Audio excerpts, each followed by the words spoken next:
अच्छा, जिन्होंने भी रिसेंटली कैफ पढ़ा है ना, उन्होंने ये चीज पढ़ी होगी, ये 2019 में आया था सिलेबस में, तो 19 ऑनवर्ड ये कैफ में था। तो जिन्होंने कैफ 2019 ऑटम से ऑनवर्ड पढ़ा है, उन्होंने ये कैफ में पढ़ा है, इसलिए मैं इसको एसोसिएट कह के रिवाइज करा रहा हूं। वैसे ये है IAS 28, एसोसिएट्स IAS 28 है। जो पहले हम पढ़ रहे थे कंसोलिडेशन, वो IFRS 3 और IFRS 10 था। ये है IAS 28। इसका कॉन्सेप्ट ये है कि एक कंपनी है P, एक कंपनी है S के शेयर कैपिटल के बहुत सारे हिस्सेदार थे, उनमें से 75% P के पास था, तो P कहलाया पेरेंट और ये सब्सिडरी।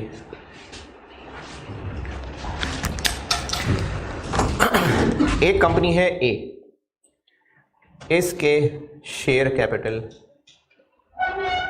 के भी बहुत सारे हिस्सेदार हैं, उनमें से कुछ शेयर इसके पास भी हैं। अच्छा, ज्यादा हम डिस्कशन करेंगे इसके पास, जब ये डिस्कशन कर लेंगे तो फिर ये भी हो सकता है कि शेयर्स इसके की बजाय इसके पास।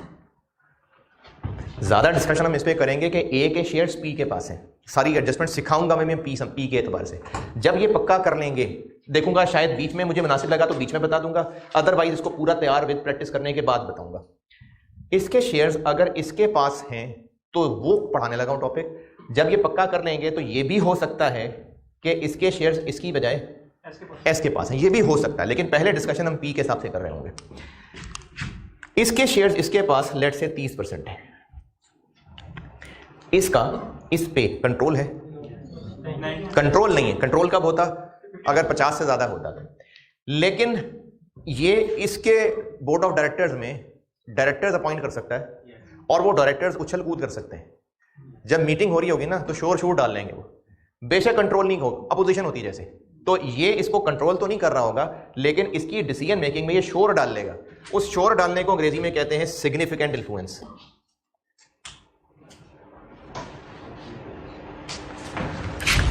इधर है कंट्रोल और इधर है सिग्निफिकेंट इन्फ्लुएंस, और ये 30 मैंने मिसाल लिखी है। तो ये इसका एसोसिएट है। अब इसने जो इसमें इन्वेस्ट किया हुआ है, उस इन्वेस्टमेंट को कैसे अकाउंट फॉर किया जाएगा, इसको कहते हैं इक्विटी मेथड। तो मैं आपको इक्विटी मेथड पढ़ाने लगा हूं, और ये दोनों में एप्लीकेबल है। यानी P अपनी बैलेंस शीट में इस इन्वेस्टमेंट को कैसे शो करेगा, उसके लिए भी यही बात एप्लीकेबल है, और ग्रुप बैलेंस शीट में कैसे शो करेगा, उसके लिए भी यही बात एप्लीकेबल है। इन्वेस्टमेंट इन A को बैलेंस शीट में, इनकम स्टेटमेंट में कैसे प्रेजेंट करना है, ये इक्विटी मेथड है। P की इंडिविजुअल बैलेंस शीट पे भी ये इक्विटी मेथड एप्लीकेबल है, और ग्रुप बैलेंस शीट में भी ये इक्विटी मेथड एप्लीकेबल है। लेकिन ये A ग्रुप मेंबर नहीं कहलाता। ग्रुप ये है, ये ग्रुप है, ये ग्रुप मेंबर नहीं है। यानी ये फैमिली है, ये वैसी फैमिली फ्रेंड कह लें, ये ग्रुप का हिस्सा नहीं है। तो A में इन्वेस्टमेंट को बैलेंस शीट में, एसओसीआई में कैसे प्रेजेंट करेंगे, P की अपनी बैलेंस शीट में भी और ग्रुप बैलेंस शीट में भी कैसे प्रेजेंट करेंगे, इसको इक्विटी मेथड कहते हैं। और मैं आपको इक्विटी मेथड सिखाने लगा। अभी बैलेंस शीट सिखाता हूं, फिर अगली क्लास में इनकम स्टेटमेंट बताऊंगा।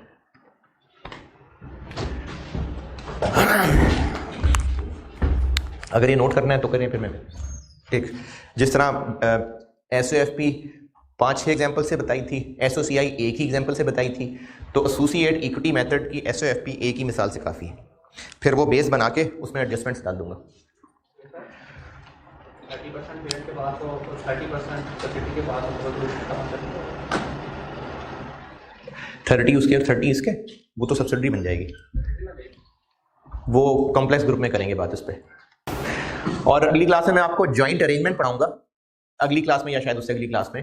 तो फिर ना एक थ्रेशोल्ड भी बना दूंगा कि इतने से इतने परसेंट हो तो क्या, इतने से इतने परसेंट हो तो क्या, इतने से इतने परसेंट हो तो क्या। जॉइंट अरेंजमेंट पढ़ा दूं फिर बता दूंगा। ये बताऊं, इक्विटी मेथड बता रहा हूं और वो बता रहा हूं एसओएफपी में। पहले एसओएफपी करते हैं, है जी। SOFP बता रहा हूं पहले, एक एग्जांपल काफी है इसके लिए, बल्कि वन क्या एक ही काफी है। SOFPs एज एट 31 दिसंबर 22, P, S और A इन्वेस्टमेंट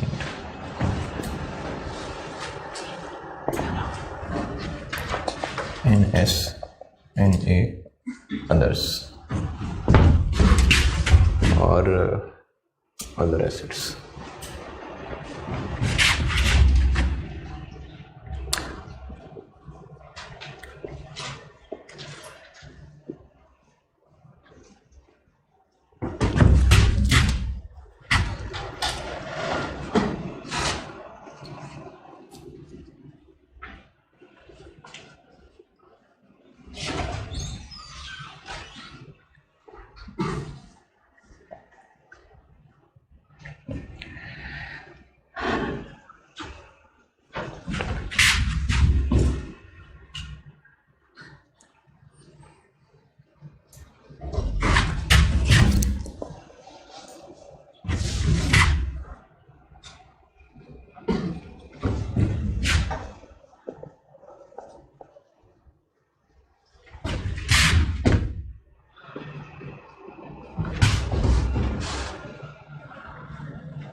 आप बताएं।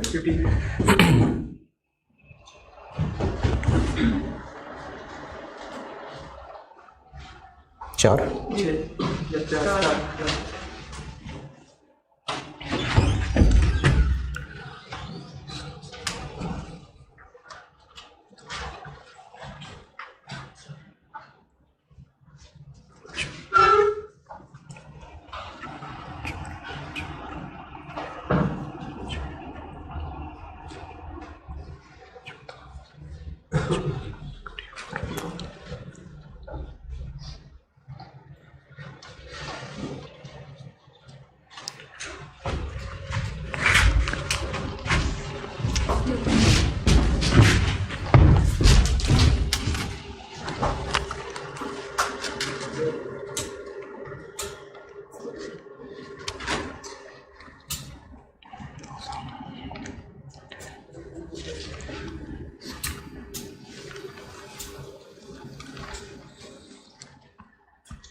Yes, sir.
जी, नोटेड।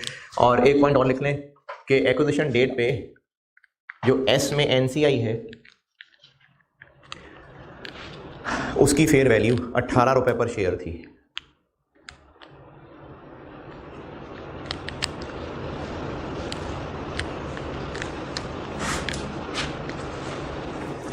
चलिए, मुझसे रिक्वायर्ड है ग्रुप एसएफपी।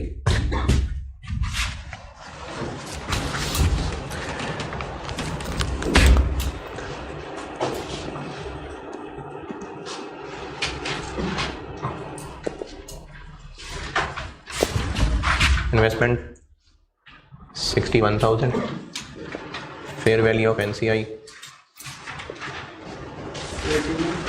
एनसीआई के पास है 20% शेयर्स।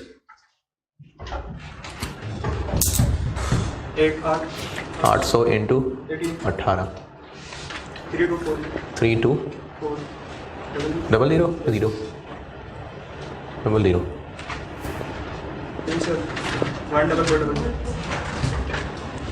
14400। उस वक्त इसके नेट एसेट्स थे कैपिटल 40,000, प्रीमियम 4,000, अदर रिजर्व्स 6,000 और रिटेन अर्निंग्स 14,000। 64,000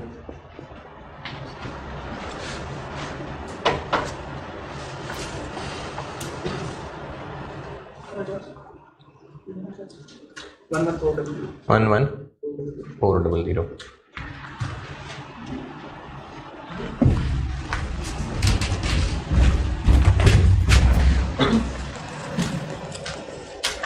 रेहान जरा 2 मिनट इधर रुकना ताकि वो नोट करें लोग।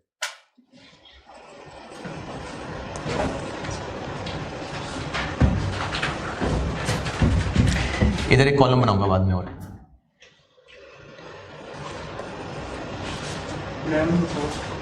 11 और 4 3 है 4 नहीं यार 10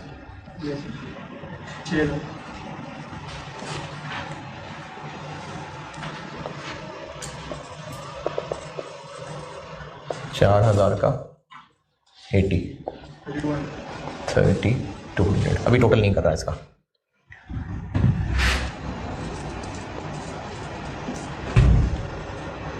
एक कॉलम बनाऊंगा और 37 19 प्री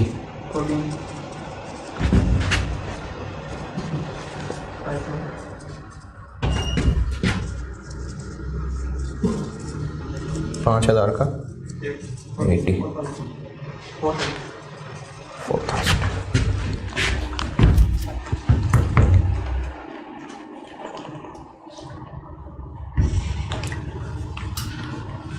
अभी टोटल नहीं किया इसका। और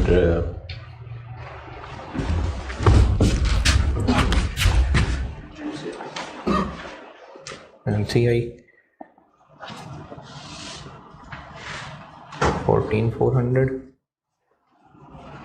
अदर रिजर्व में इसका हिस्सा 4,000 का 20% और रिटेन अर्निंग में इसका हिस्सा 5,000 का 20%, 1,000 16,200।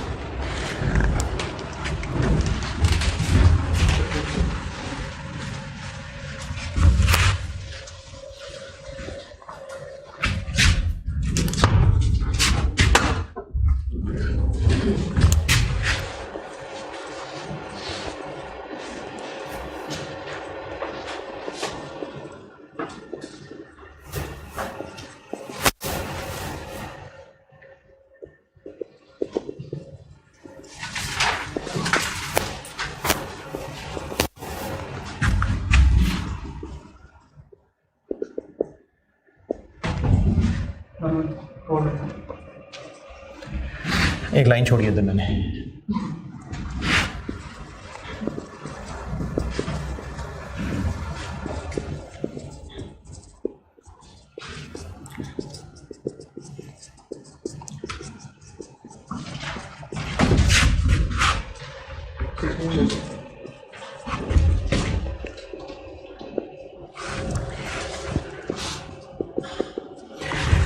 चलिए यहां तक पहुंचे, फिर आगे बताता हूं।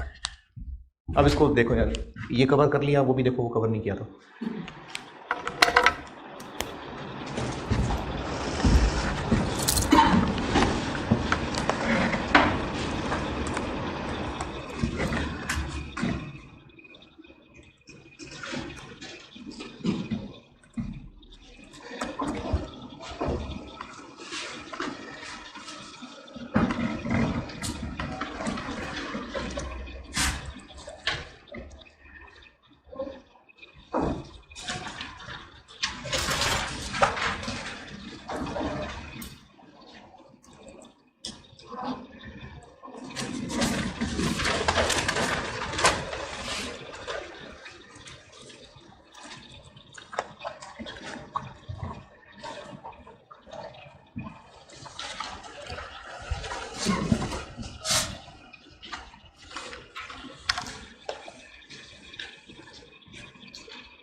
ये रिटेनर नहीं में जब हम इसको क्लासीफाई करते हैं 80% 20% में, तो 20% को भी अगर इधर भी मेंशन करते हैं वो प्रेजेंटेशन मर्जी आपकी कर दें। इधर कैसे? H share transfer to NCA यहाँ से माइनस कर दें। जैसे ये 5000 का 4000 क्या है, इसके नीचे ही 800 वो 1000 भी लिखते हैं। 4000 के नीचे 1000। जब ऐसे के एच शेयर और इसका टोटल कैसे करूँ? या करके वो एच के नीचे 1000 कर लें। यहाँ 5000 माइनस 1000, 4000 इधर, मर्जी है कर लें, ऐसे करें। तो वहाँ नहीं लिखेंगे फिर 1000, वहाँ भी लिखेंगे, कर लें, 2 लाइनें और लगा लें, ऐसे ऐसे ऐसे कर लें। हैं? नहीं ठीक है। यहां तक अगर किसी को मसला है तो मर जाए जाके।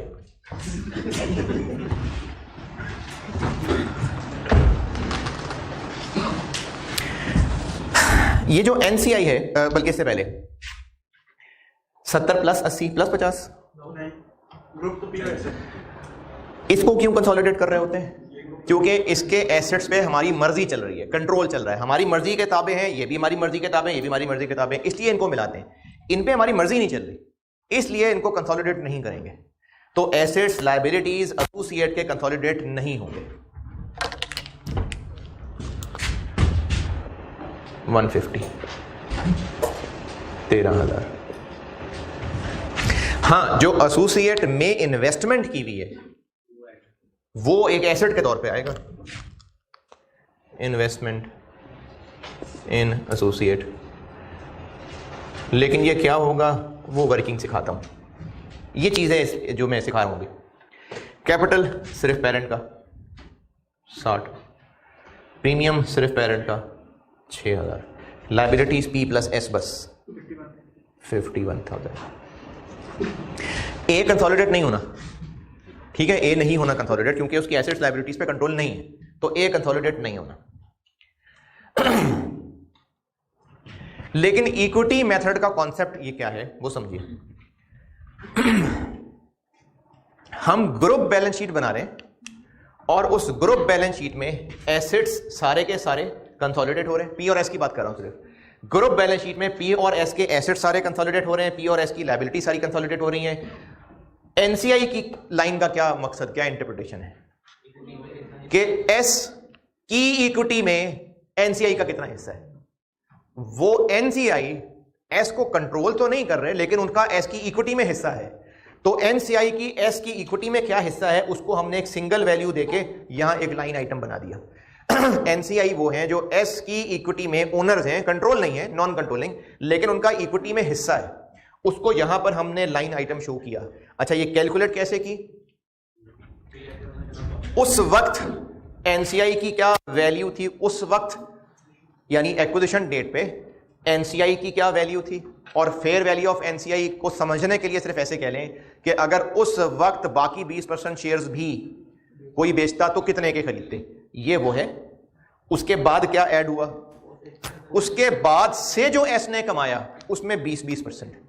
तो 16,200 की इंटरप्रिटेशन ये है कि आज अभी इस वक्त एस की इक्विटी में एनसीआई वालों का कितना हक है। कैसे कैलकुलेट किया, जिस दिन खरीदे शेयर उस वक्त एनसीआई की इन्वेस्टमेंट की क्या वैल्यू थी, उसके बाद से अदर रिजर्व्स में एनसीआई का हिस्सा, रिटेन अर्निंग में एनसीआई का हिस्सा। तो एस की इक्विटी में ये लोग इतनी वैल्यू के मालिक हैं। वैसे तो ऐसा नहीं है, लेकिन सिर्फ समझाने के लिए कह रहा हूं। ए के कितने % शेयर्स हमारे पास है, तो हो सकता है 70 किसी और के पास हो, जरूरी नहीं है, लेकिन सिर्फ समझाने के लिए कह रहा हूं 70% किसी और के पास है। अब वो जो किसी और है वो ए का पेरेंट हो गया, और हम दूसरों को एनसीआई कहते थे, आज हमारे साथ भी वही हुआ, हम उसकी एनसीआई हो गए। ए के 70% शेयर्स किसी के पास हैं, वो हमें एनसीआई की नजर से देख रहा है, ये एनसीआई है, अब हम एनसीआई हैं उसकी नजर से। अच्छा, वो अगर हमारी वैल्यू कैलकुलेट करता कि हम ए की इक्विटी में कितने के मालिक हैं, तो वो ऐसे ही कैलकुलेट करता कि उस दिन हमने ए में कितनी इन्वेस्टमेंट की, प्लस उस दिन के बाद ए के रिजर्व में हमारा हिस्सा और ए की रिटेन अर्निंग में हमारा हिस्सा, ये एक वैल्यू होती। उसी वैल्यू को आज हम अपनी बैलेंस शीट में एज एन एसेट दिखाएंगे और कहेंगे कि हम ए की इक्विटी में इतने रुपए के मालिक हैं। इसको इक्विटी मेथड कहते हैं कि हम यहां पर सिर्फ वो फिगर नहीं दिखाएंगे जितना हमने ए में इन्वेस्ट किया था, बल्कि हम कहेंगे कि आज हम ए की इक्विटी में इतने रुपए के मालिक हैं। उस वैल्यू को यहां पर हम एज एन एसेट लिखेंगे।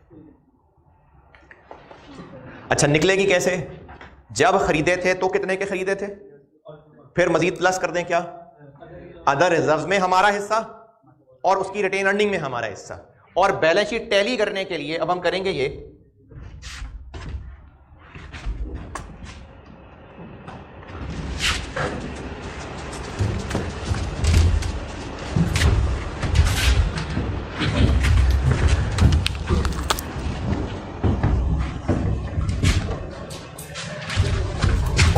उस वक्त एनसीआई की कितनी इन्वेस्टमेंट थी एस में, उस वक्त हमारी इन्वेस्टमेंट ए में कितनी थी,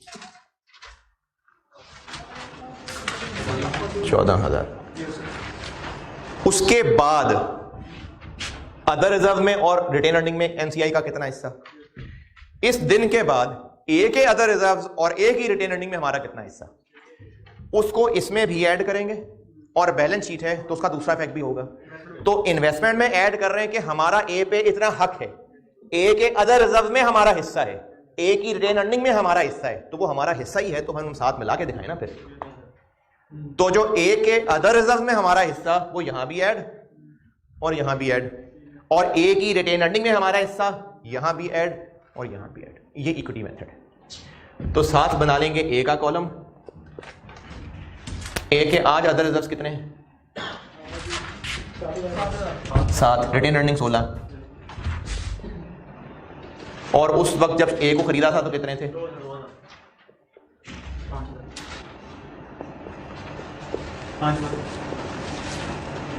11।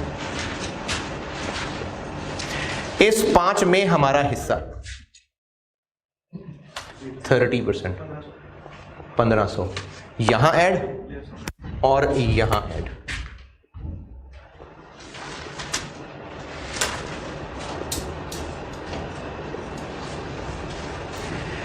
इस 11,000 में हमारा हिस्सा 3,300 यहां ऐड और यहां ऐड।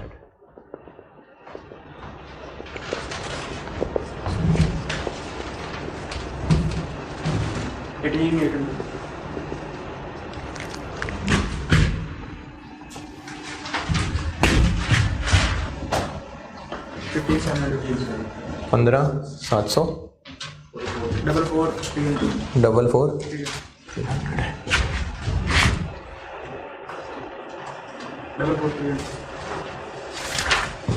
ये है एसोसिएट को प्रेजेंट करने का इक्विटी मेथड।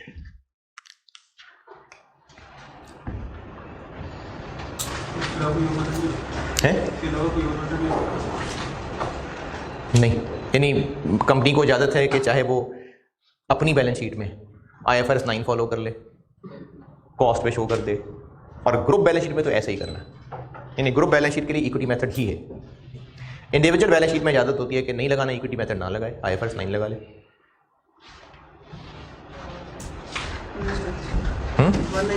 टैली ठीक। अच्छा, अभी ही मेरे ख्याल में आसान है, अगर आप समझ जाएंगे तो समझ गए तो ठीक है, नहीं तो इग्नोर करना मेरी बात।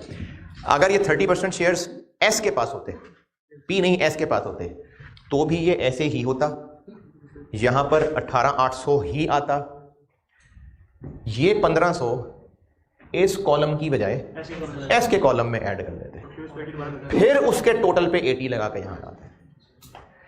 ये 3300 इस कॉलम में लिखने की बजाय इस कॉलम में लिखते, फिर जो टोटल आता उसका 80 यहां लाते और 20 NCI में लाते। ये ऐसे ही होता, ये ऐसे ही होता।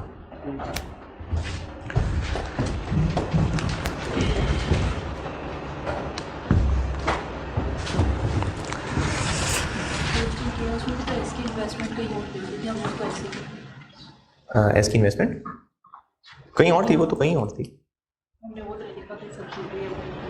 पिछले सवालों में, क्योंकि नहीं थी, मैंने नहीं डाली सब एसोसिएट। अगर होता तो बता देते सवाल में, तो होती तो सवाल में बता देते ना, नहीं थी तो नहीं बताई। आपने कहा कि सेपरेट में भी अलाउ है कि इक्विटी मेथड कैसे हैं, तो अगर कंसोलिडेट करनी पड़े तो फिर वही हो सारे इन्वेस्टमेंट एसोसिएट। उसमें अगर पेरेंट ही कि वो एसोसिएट है बस, और पेरेंट ने इसको इक्विटी पे रखा हुआ, तो बस ठीक है भाई, मिल जाएंगी साथ।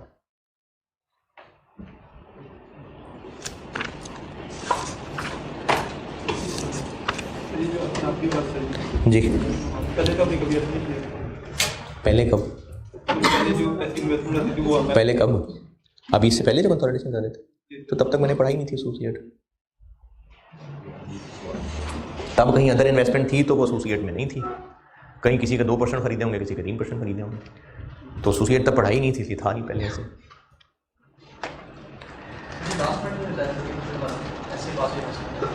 क्या? हाँ, मैंने कहा है कि अगर P ने 30% A में इन्वेस्टमेंट की हुई है, उसकी बजाय 14,000 यहाँ नहीं यहाँ लिखा होता, यानी S ने इन्वेस्टमेंट A में की होती, तो भी वो ग्रुप की नज़र में वो एसोसिएट ही होती, और ये वर्किंग ऐसे ही होती, इतनी ही। यहाँ पर वो एसेट ही आता, सिर्फ यहाँ फर्क ये पड़ता कि इसके 5,000 पे 30% लगा के इस कॉलम की बजाय इस कॉलम में लिखते, क्योंकि एस का हक है उस पर। 11 पे 30 लगा के इस कॉलम में लिखने की बजाय इस कॉलम में लिखते, फिर इस कॉलम का टोटल होता, फिर इस कॉलम का टोटल होता, और 80 और 20 हो जाता है। पी ने भी 30, एस ने भी 30, वो फिर सब्सिडरी होती, वो कॉम्प्लेक्स ग्रुप में पढ़ेंगे हैं।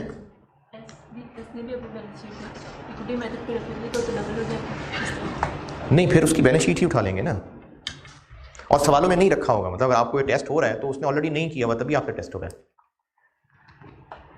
इसकी एडजस्टमेंट्स बतानी थी, लेकिन है बता दूं? चलो ठीक है जी, अगली क्लास में इंशाल्लाह इसकी एडजस्टमेंट पूरी करता हूँ, और फिर इनकम स्टेटमेंट बना के इसका सवाल करते हैं। अच्छा, हर प्रोफेशनल की, हर खिलाड़ी की, हर किसी भी किस्म के टैलेंटेड इंसान की कुछ एक या दो बेसिक कैरेक्टरिस्टिक्स होती हैं। यानी अगर उसको कहा जी 1 वर्ड में डिफाइन कर दें बस, जैसे अगर फास्ट बॉलर को 1 वर्ड में डिफाइन करना है, फास्ट बॉलर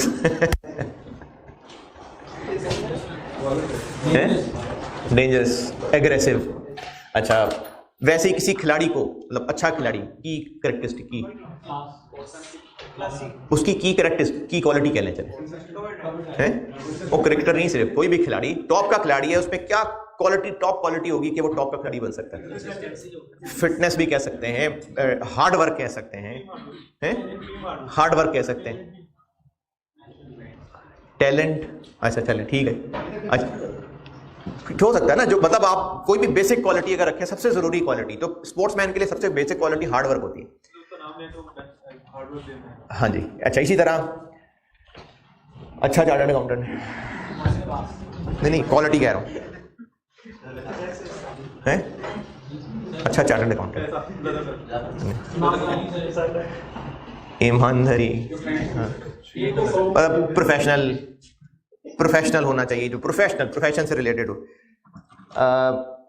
टीचर नहीं ना, क्वालिटी कह रहा हूँ यार, हैं सिंसियर, हार्ड वर्क, करिश्मा, मतलब कुछ भी किसी भी पर्सन को टॉप पे देखना हो तो उसकी कोई ना कोई की कैरेक्टरिस्टिक होगी जिसपे फिर वो उसकी वो पोजीशन बनेगी। Student, hard work. अगर ये क्वालिटी नहीं होगी तो फिर टॉप पे जाना मुश्किल है। मतलब इस क्वालिटी पे वो पूरी बिल्डिंग खड़ी होगी, उसमें वो जितना ज्यादा एक्सेल करता जाएगा उतना ज्यादा पोजीशन ऊपर जाती जाएगी। एक टर्म होती है हया। हया ऐसे समझ लें कि जैसे वो सर्कल में कुछ चीज़ घूम रही होती है ना, तो एक फोर्स होती है जो उसको सर्कल में रखती है, सेंट्रीफ्यूगल फोर्स, वो उसको सेंटर में रखती है। ज़मीन पे